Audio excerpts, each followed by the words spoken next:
Today is a Wednesday and another spelling alert for everybody out there. Our commonly misspelled word in texting for today is someone. In texting, we usually spell it as SM1. What we don't know is that shortcutting words make our time of texting longer because of the number of times we press our keypads. To prove it, we will use our word of the day. In texting, we usually spell the word someone by just using letters SM and typing number 1. So that's just 3 characters.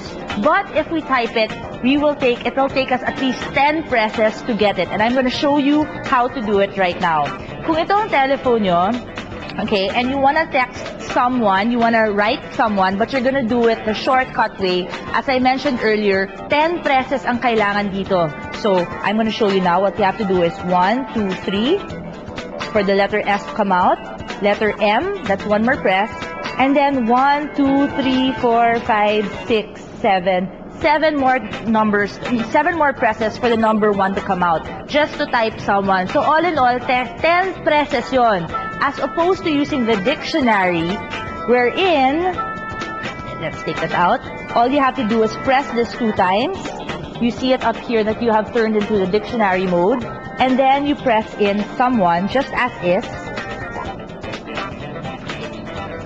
And it only took me how many presses to get it.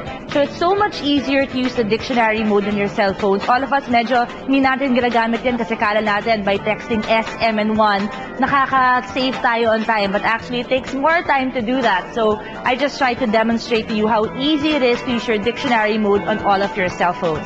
Now that we know that it is still easier to use the dictionary mode than shortcutting the words, there's more of this just watching Spelling Alert every Monday and Wednesday and Friday here in One Morning. Now let me turn it over to the girls. At ngayon naman po, dahil napag-usapan